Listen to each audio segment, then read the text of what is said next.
Kim Chen In 1984-yilda tug'ilgan va 2011-yilda otasi Kim Chen Il vafotidan so'ng Shimoliy Koreyada hokimiyatni qo'lga olgan rahbar. U hokimiyatga kelgandan beri davlatni yanada yopiq, lekin harbiy va yadroviy qudrati bilan yanada xavfli davlatga aylantirdi. Uning siyosati Byongjing deb ataladi. Iqtisodiy rivojlanish bilan birga yadroviy qurollanishni ham tezlashtirish strategiyasi. 2023-yilda konstitutsiyaga kiritilgan o'zgartirish bilan yadroviy qurollar Shimoliy Koreyaning doimiy suverenitet belgisi sifatida mustahkamlandi. Bu esa rejim yadroviy dasturdan hech qachon voz kechmasligini ochiq e'lon qildi. Kim Chen In o'z nutqlarida AQSh va Janubiy Koreya ittifoqlarini agressiya fronti deb atab, ularning mashg'ulotlarini bevosita urushga tayyorgarlik sifatida ko'rsatdi. Shimoliy Koreya bugungi kunda dunyoning eng xavfli yadroviy arsenallaridan biriga ega. Taxminan 2000 kilogramm boyitilgan uran va plutoniy zaxiralari mavjud. Bu esa 40 dan ortiq yadroviy kalla yasash imkonini beradi. 2010-yildagi yadro sinovi quvvati 200 kilotonnaga yetgan. Bu Xirosimaga tashlangan bombadan o'nlab marta kuchliroq. Hwasong 15 va Hwasong 18 kabi qattiq yonilg'ili ICBM raketalari 13000 kilometr masofaga uchishi mumkin. Bu esa AQShning deyarli barcha shaharlarini nishonga olish imkonini beradi. 2024-yilda Hwasong 19 raketasi bir necha yadroviy kallak tashishga qodir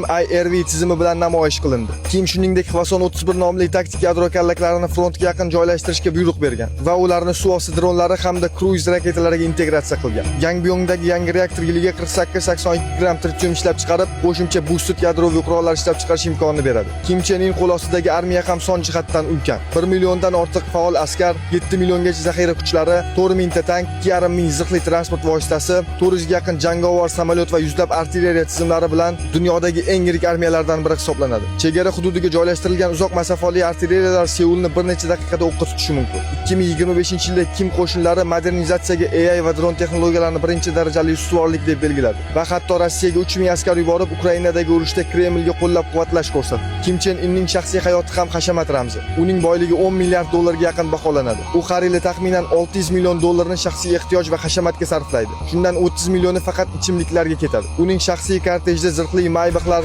Mercedes S-Guard limuzinlari va hatto maxsus yashil zirhli poyezd ham mavjud. 2024-yilda Shimoliy Koreya 51.9 million dollarlik lyuks tovarlar, Shvetsar soatlari, fransuz kosmetikasi, premium viski va hashamat avtomobillari import qilgan. Bu sovg'alar rejimdagi sodiq generallar va amaldorlarni mukofotlash uchun ishlatiladi. Kim Chen In nafaqat mamlakat ichida, balki butun dunyoda qo'rqinchli raqib sifatida qabul qilinadi. U yadroviy arsenalni xalqaro muzokaralarda asosiy bosim quroli sifatida ishlatadi va sanksiyalarga qaramay hech qachon orqaga chekinmaydi. Kimning qo'li ostida Shimoliy Koreya iqtisodiy jihatdan og'ir ahvolda bo'lsa-da, yadro va raketa dasturlari rekord tezlikda rivojlanmoqda. Uning har bir qarori mintaqa va butun dunyo xavfsizlik muvozanatiga bevosita ta'sir qiladi.